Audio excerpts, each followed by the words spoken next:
જય બોલજો અને બીજાને બી બોલાવતા શીખાડજો। તમારી સાથે આજુબાજુ હોય તેમને પણ, કારણ કે જય હશે તો જ તમારી વિજય થશે। બોલો સદગુરુ દાદુરામ મહારાજ કી જય જય જય જય। राजा रामदेव जी भगवान की जय। सदगुरु देवनी जय। सदगुरु शनाराम महाराजनी जय जय। सदगुरु चतुराम महाराज, सतगुरु शनाराम महाराज જે સંજયા ગામના મહંત હતા, તેમના ચેલા એવા સતગુરુ ચતુરામ મહારાજ, તેમના દીકરા મગનરામ મહારાજ, હવે આજે અમે કિરણરામ મહારાજ તમારા સંતો ભક્તોના સાથ અને તમારા સાથ સહકારથી અમને આ પદવી મળી છે જ્યોત પ્રગટાવવાની। જ્યોત પ્રગટાવવાની અને આ જ્યોત શું છે તેની તમને ઓળખાણ કરવા માટે સદગુરુ સાચા સંત ભક્તો બધા થઈને અમને આ પદવી અપાઈ છે। બોલો સદગુરુ દેવ કી જય। સત્ય સનાતન ધર્મની જય। રાજા રામદેવજી ભગવાન की जय। ગતગંગામાં તમે બધા સંતો અને ભક્તો, વડીલો, નાના મોટા અતિથિગણ, અહીંયા આગળ ઉપસ્થિત મોટા મોટા કલાકાર પધાર્યા છો। આજે આ સંજયા ગામમાં એક નહીં પણ 33 જ્યોતિનો પાઠ, એટલે એક નહીં પણ 33 જ્યોતિનો પાઠ। આ એક એક જ્યોતિમાં एक एक करोड़ देवी देवतानो वास छे। एक नहीं पण 33 करोड़ 33 ज्योतनो पाठ छे। आजे विचार करो, आपणे एक पाठ भी करावू होय तो आपणे घणो विचार करवो पड़े, पण धन छे एमना माता पिता रामालाखा परिवार जेमने आ चीलो पकड्यो तो आजे तेमना दीकरा आ पद आ जे कार्य छे साचवी राख्यो छे। धन छे एमने अने एमना बाळकोने बी के आ जोशे तो ए पाछळ करवाना छे पण नहीं जो बताईए तो पाछळ कोई करवानो नथी। कारण के संतो भक्तो एमना अगम अगोचरथी कीधुं छे के पारो रे આવ્યો રે સંતો પાપનો રે એ ધરતી માંગે બો અરે લખ્યા રે ભૂખ્યા સોઈની આવશે રે।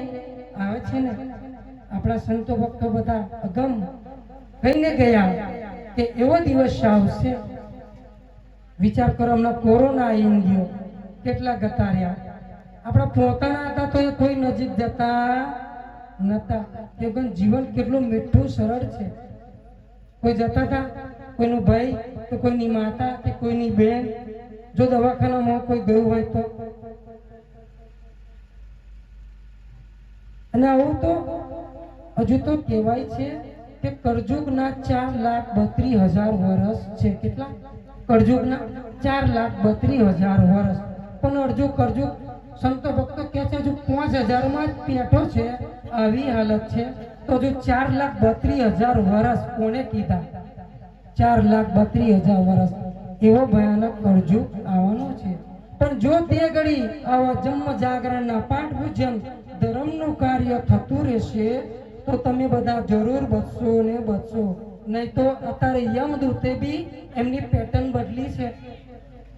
યમદૂત આવે એકલાને નહીં લેતા, લે છે તો હોમટા જ લેવાના, 1000 2000। તમે જુઓ બહારના દેશોમાં યુદ્ધ ચાલે છે તો એકી અંગાત જ જાય છે ને છે કોઈ બધું એક વારા પડતી. કેમ કે હવે યમરાજા બી વિચાર કર્યો કે આ ધરતી પર પાપ નો ભાર ઓછો કરવો કેવી રીતે, તો હવે હામટા જ લે છે. પણ કેવી રીતે? કોઈ બી પરમાત્મા પોતાના માથે લેતા નથી, ફક્ત નિમિત્ત બનાવે છે. બોલો સદગુરુદેવ કી જય. કહેવાય છે કે આ જે પાઠ છે અમરાપુરીમાં હતો. હમણાં અમારા સ્ટેજ કલાકારે પહેલા ભજનમાં કીધું કે જમ જાગરણ કુંભ સ્થાપ્યા મળ્યા જતી અને સતી પાટે પધારો ગણપતિ. વિચાર કરો, વેદ ભ્રમતા બ્રહ્માજી આવ્યા વિષ્ણુ લક્ષ્મીપતિ, સંગે આવ્યા શંકર ભોળા માતા પાર્વતી, 33 કોટી દેવ 64 જોગની 52 વીર આવ્યા હનુમાન જતી, તમે પાટે પધારો ગણપતિ. વિચાર કરો, 33 કરોડ દેવી દેવતા આ પાઠ ઉપર હાજરા હજૂર છે. આ પાઠ એટલો દુર્લભ છે, મહા દુર્લભ છે. આપણે આ પાઠના તો તમે બધા દર્શન કરી શકો છો, પણ ઘણી જગ્યા પર પાઠ થાય છે ત્યાં આગળ પડદો હોય છે અને ઘરમાં પાઠ પુરાવે છે. આ જ્યોતના દર્શન તમારે થવા ઘણા દુર્લભ, મહા દુર્લભ છે. પણ ભલું થજો. કહેવાય છે, સંતો ભક્તો કહે છે કે અલગધણી રામાપીર નકલંગ નેજાદારી પોકરણમાં પ્રગટ્યા અને જ્યારે સમાધિમાં જતા હતા ત્યારે પહેલા એમને જન્મ જાગરણનો પાઠ પુરાયો. સંતો ભક્તોને તેડાવ્યા અને આ પાઠની પદવી શું છે તેની સમજ આપી અને કહીને ગયા કે જ્યાં આગળ જન્મ જાગરણના પાઠ પૂજન થશે હું જ્યોતિ સ્વરૂપે અંતરિક્ષ રૂપે હાજરી રહીશ. આ ગદગંગામાં પ્રભુ આપણી જોડે હાજરા હજૂર છે ને છે. તમે જ્યાં આગળ બેઠા હોય ત્યાં આગળ જો તમારું કોઈ પણ દુઃખ હોય તો તમે સાચા મન અને તનથી અરજ કરજો, મારો લગધણી રામાપીર તમારું દુઃખ દૂર કરશે ને કરશે. પણ સાચા તન મનથી પાપથી છેટા રહેજો. ભગવાનની 24 આજ્ઞામાં કીધું છે કે તમે પાપથી છેટા રહેજો, ધર્મમાં સાથ આપજો, ધર્મમાં આગળ રહેજો, પણ પાપથી છેટા રહેજો. કહેવાય છે પર સ્ત્રી, પર કન્યા, માતા એને બેન સમાન ગણજો, દીકરી સમાન ગણજો. 24 આજ્ઞામાં ભગવાને કીધું છે તમે પાપથી છેટા રહેજો. અને જો કોઈનું લીધું હોય પૂછીનું કે પાછીનું, પણ એનો પાછું આપજો ને આપજો. અને જેનો જે ભાગ હોય ને એને આપજો ને આપજો, નહીં તો જ તમે સુખી થશો. જેનું જે ભાગ્ય હોય, ધારો કોઈ એક માતા પિતાના 10 દીકરા હોય, પણ જેના ભાગમાં જે આવે એ આપજો અને શાંતિથી તમારું જીવન ગાળજો. કારણ કે આ જ્યોત જે આગળ દેખાય છે બધા એક સાથે જ છે ને.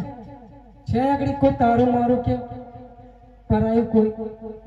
જ્યોત ખાલી પ્યાલી અલગ છે પણ જ્યોત એક છે. એવી રીતે આપણા અંદર બી એક જ્યોત છે. જો આ જ્યોત અંદર છે એ થક્યા કિરણ રોમ મહારાજ અહીં ઊભા છે. જો એ જ્યોત હમણાં જતી રહે તો કિરણ મહારાજ નું શું થાય? શું થાય? રામ નામ સત્ય થઈ જાય. કારણ કે પરમાત્મા ચેતન અંદર આપણી જોડે છે. આપણે એને ઓળખવાની જરૂર છે, પણ એને તમે ઓળખી કેવી રીતે શકો? સાચા સંતોનો સંગ, સત્સંગમાં જાઓ, ભજન કીર્તનમાં જાઓ, તમારા દીકરા દીકરી હોય એને બી લઈને જાઓ. કારણ કે કળજુગ પાછળ એવો ભયાનક આવે છે, સંતો ભક્તો કહે છે કે આવું કોઈ કરશે નહીં. એટલે સંતો ભક્તો આગળ પાકું ને ગયા. અમે એ જ કહીએ છીએ, ભલો તમારા આગળ ભાગ્યનો ઉદય થયો હોય ને તો જ તમે આ જ્યોતના દર્શન કરી શકો છો, નહીં તો નહીં. અડોસ પડોશમાં હોય ને તોય બી ના અવાય. કારણ કે આ પાઠ જ એવો છે. આ પાઠ જન્મ મરણનો છે. મરેલા મરદા સજીવન કરે ઈ આ પાઠ અલખધણી રામાપીરનો. પહેલા પાઠ બ્રહ્માજીએ પૂર્યો, વિષ્ણુજીએ પૂર્યો, શિવ શંકરે પૂર્યો. ત્યાર પછી અલગ ધની રામાપીરે ગીત પાઠ પૂર્યો એટલે એને રામાપીરનો પાઠ કહેવાયો. આ પેટ પહેલા યુગમાં પહેલા જ રાજાએ પૂર્યો. કે પહેલા જ રાજાએ 10 કરોડ સંતો ભક્તોને તેડાવ્યા, પણ પહોંચ હાચા તન અને મનથી બેઠા હતા તો એ રહ્યા, અને બીજા જે પહોંચ આવ્યા એ ગતા રહ્યા.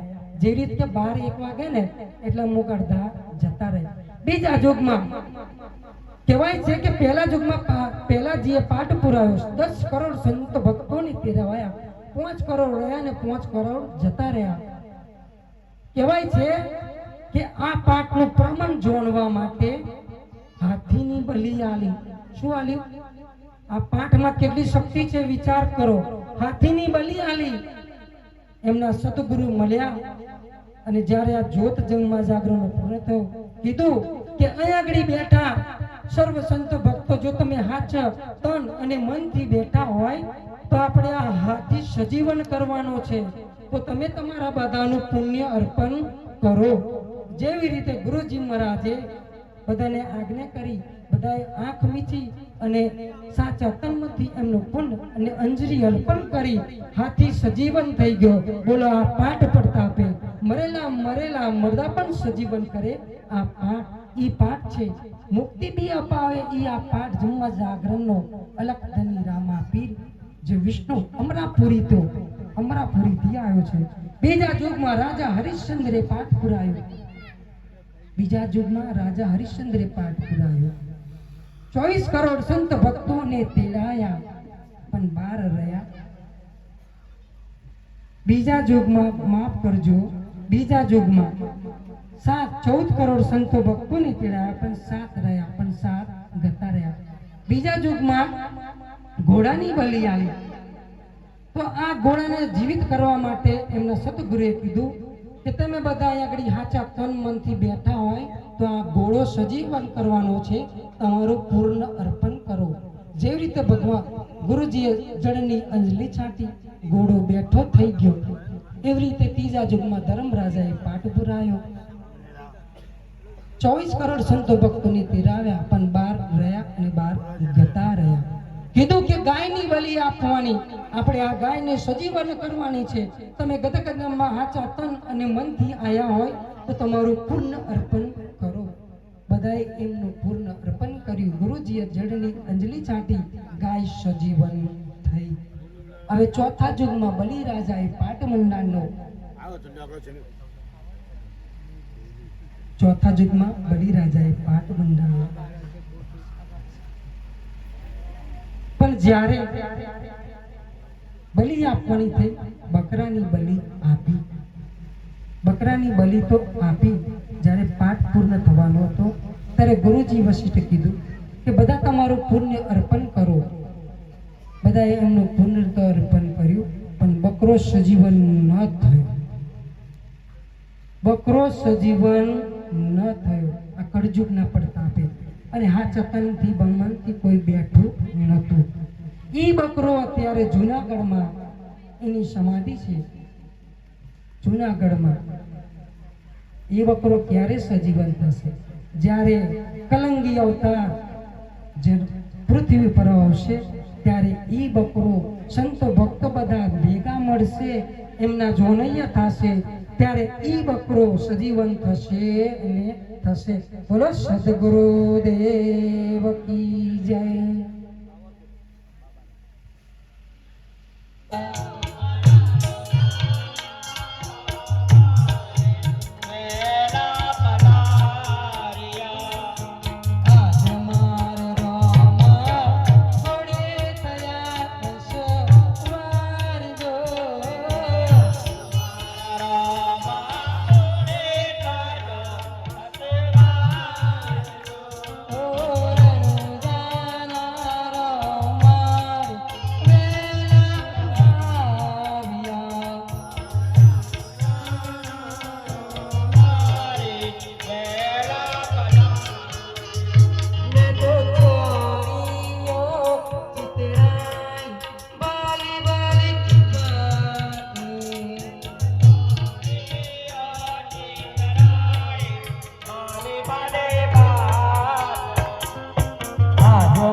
સંતો અને ભક્તો, તમે આજે ગતગંગામાં બેઠા છો. આ 33 જ્યોતનો પાઠ અને આ પાઠ આજે અહીં તમને દેખાશે, પણ કાલે અહીંયા આગળ કંઈ નહીં હોય. તો તમે આ જ્યોતની ઓળખજો અને તમે વિચાર કરજો કે આ જ્યોત આવી કઈથી અને જશે કઈ. એના સમય પર એ જ્યોત જ્યાંથી આવી ત્યાં જશે. એવી રીતે આપણે બી આયા છે. આ શરીર નહીં, પણ આપણી અંદર જ્યોત છે. આપણે બી જ્યોત થકી જ આયા છે. એક દિવસ આપણે બી જવાનું છે. આપણી સાથે કોઈ આવવાનું નથી. એકલા નહીં આયા અને એકલા જવાના. સંતો ભક્તો કહે છે તમારા જીવ આત્માને ઓળખો કે તમે કોણ છો, ક્યાંથી આયા અને ક્યાં જવાના, ક્યાં છે તમારું મૂળ મુકામ, તમને કોણ કહે છે?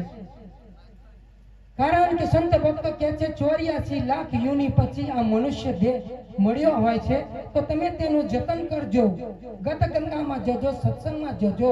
તમે તમારી જાતને ઓળખજો કે હું કોણ અને હું કોણ. કારણ કે પરમાત્માને આપણે બી પરમાત્માનું એક ચિંત અંશ છે, પણ આપણે બધું અહીં આગળ મોહ માયામાં આવીને ભૂલી ગયા છે. કહેવાય છે, સંત ભક્તો કહે છે કે જ્યારે આ જીવાત્મા માના ઉંદરમાં હતો ત્યારે પરમાત્મા જોડે બ્રહ્મ જ્ઞાન એને હતું. નાભી થકી એને બ્રહ્મ જ્ઞાન હતું.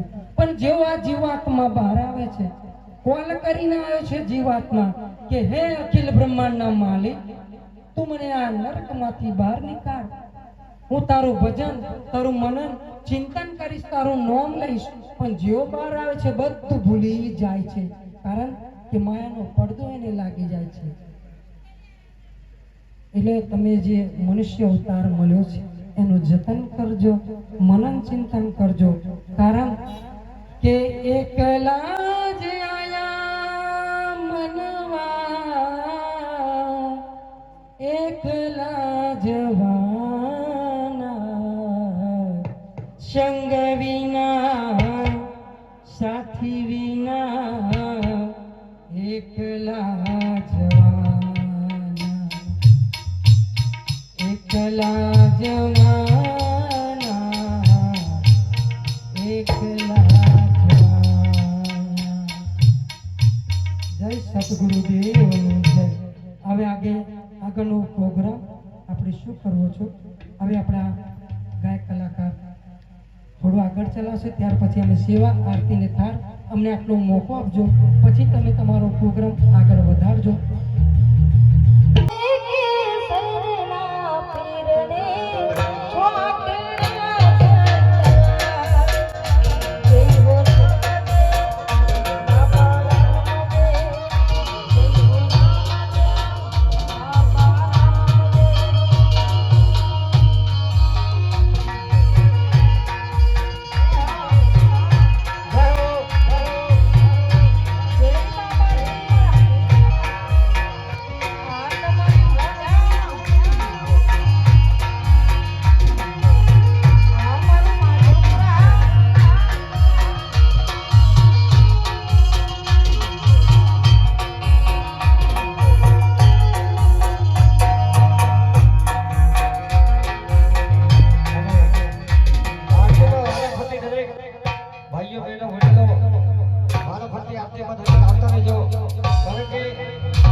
હરી જમો મારા વાલા પ્રેમથી જમા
પાંચ ફૂલોનો મારો